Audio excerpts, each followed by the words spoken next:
I was never someone who chased peace. It sort of snuck up on me after 2 decades of noise, stress, and concrete in the city. That's how I ended up here barefoot on the sun-bleached planks of a lakeside pier watching the first light of day turn the waters of Clearwater Cove into liquid gold. My name's Trevor Blake. I'm 44, divorced, and I work in tech infrastructure, mostly remote now. And for the first time in what feels like a lifetime, I could take a full breath without gridlock or HOA bylaws clamping down on my chest. A few months back, I bought a tucked-away slice of land just outside the cookie-cutter perfection of Clearwater Cove Estatisa community, where the grass height is policed, the mailboxes match, and the homeowners association behaves like a mini-government. The property, I found, wasn't part of their grid. It was off to the side, almost forgotten, and crucially, free from the HOA's jurisdiction. The title was clean, the lot secluded. It was mine. No meetings, no fines for non-conforming siding color, no monthly dues feeding someone's ego trip. It had been sitting idle for a while after the previous owner relocated. The borders were a little wild, the trail to the lake overgrown, but the lakefront view was untouched. When I first walked it, I didn't see abandonment, I saw potential. I wasn't hunting for luxury. I was hunting for autonomy. So I built a simple, sturdy stilt cabin. Steel footings, a wraparound porch, and a dock that reached into the calmest part of the lake. It wasn't about impressing anyone. It was about finally having space that no one else controlled. Weekends became sacred. I'd load up my truck with supplies and sometimes bring my 12-year-old son, Mason, for some father-son bonding. Out here, the world didn't tap on your shoulder. There are no Slack notifications, no calendar alerts, no pressure to reply to emails. Just pine-scented air, the murmur of birdsong, and the occasional splash of a fish breaking surface. The first week felt like waking from a coma. I trimmed the trail, installed solar panels, and even built a stone ring fire pit facing the water. I grilled. I read. I slept like a rock. Mason and I called the cabin the landing because that's where we always landed the big ones. By the 6th day, we had a rhythm. Sunrise coffee, on the lake by 8, burgers smoking by noon. Life was finally quiet. Then, on the 7th morning, red and blue lights tore through the pines like a thunderclap. I was halfway through seasoning a base fillet when 3 police cruisers ground up the gravel drive like they were storming a hostage situation. 2 officers got out, hands hovering over their sidearms, and asked Meckham but firm what I was doing on the property. I blinked, set down my drink, and gestured to the cabin behind me. "This is my place," I told them, already reaching for my wallet. "Bought about a month ago. The deed's inside if you want to see." They explained someone had filed a complaint claiming I was illegally occupying community-owned land maintained by the Clearwater Cove Estates HOA. I almost laughed. I invited them in, laid the documents on the table, plat maps, purchase records, zoning permits, the whole package. They took photos, made some calls, and after confirming everything was legit, one of the officers even apologized on his way out. "Probably just a miscommunication," he said. I shrugged it off. Honest mistake. Happens. But it wasn't a mistake. 3 days later, it happened again. New officers, same questions.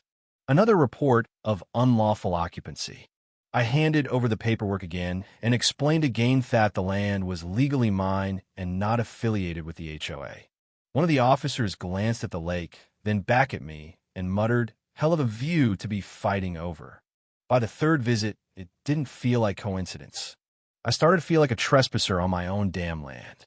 And each time, the report came from the same persona man named Gordon Price. According to dispatch, he was the safety officer for Clearwater Cove Estates HOA. No real authority. Nobody. Just a radio, a neon vest, and a clipboard with a thirst for petty drama.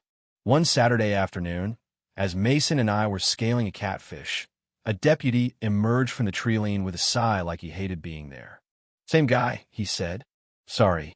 5 times in 1 month." I got curious. Who the hell was Gordon Price? I dug around. Public records, social media, a few local forums. What I found painted a clear picture. Gordon was the self-appointed enforcer of HOA order. No official title beyond safety liaison, but plenty of people had stories. He'd run folks out of the community before harassment by policy. Parking complaints, noise citations, brush violations. He didn't need power to make life hell. Soon, I began noticing him lurking. A white Subaru with a fading magnet logo started showing up at the edge of my access road. One morning, I spotted him squatting behind a bush across the lake with binoculars like some dollar store surveillance agent. I confronted the next group of cops calmly. "Gentlemen," I said, "you've seen my documents.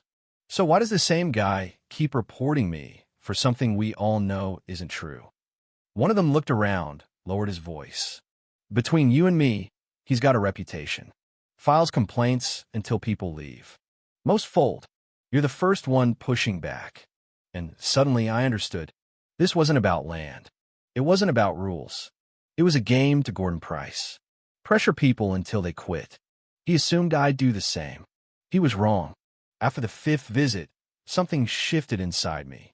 This wasn't a nuisance. It was targeted, deliberate, and systematic. So I went on offense. I spent a week at the county clerk's office poring over land records. I pulled the transaction history for all parcels near Clearwater Cove. My land had changed hands 3 times in 20 years. Most recently, it belonged to a retired fire inspector named Robert Dellinger, who now lived in New Mexico. I sent an email. To my surprise, Robert called me the next morning. "That little weasel still up to his old tricks?" he asked when I explained what was happening.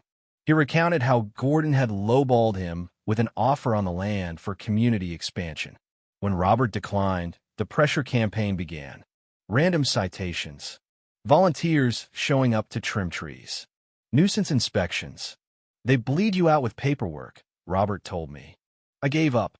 But if I'd had your backbone, I'd have buried the bastard in his own red tape. That stuck with me. I decided to do just that. But first, I wanted to look the man in the eye. It was late afternoon when I heard the crunch of tires on gravel. I didn't even look up. I knew the sound. I kept grilling my trout as the footsteps approached. "Beautiful day," Gordon's nasal voice called. "Shame it's in violation of shoreline code." I turned around. There he was. Khaki shorts, branded HOA polo, clipboard, and now a new accessory as sidearm on his belt. It was performative. Intimidation theater. "Afternoon, Gordon," I said. "Figured you'd come by eventually. Thought you might prefer a chat over subpoenas." He smiled, lips tight. "I prefer resolution, but also order. You've brought neither. This land is outside your jurisdiction. You've seen the records. You've heard the police confirm it. Yet you keep calling them." "I report violations as I see them," he replied. "There are no violations," I snapped. "This is harassment. You did the same thing to Robert Dellinger. Try to wear him down until he sold. But I'm not him." His jaw clenched. First crack in his smug mask. "I'm giving you one chance. Walk away. Because if you don't, I'm going public. Everything. And I will bury you in litigation." He stepped closer. "You think you're some kind of crusader? This is about respect. About structure. People like you think you're untouchable." Then he did something stupid. He unclipped the holster and rested his hand on the gun. "You threatening me now?" I asked, voice low. "Just making sure things don't escalate," he said. He wanted a reaction. I didn't give him one. I turned and walked away. What he didn't know was that my trail cam had recorded the entire exchange in HD. That night, I called my lawyer, Karen Delgado. Time to hit him where it hurts. We filed a 42-page lawsuit citing harassment, brandishing a weapon, and interference with lawful property use. We demanded $750,000 in damages and a restraining order.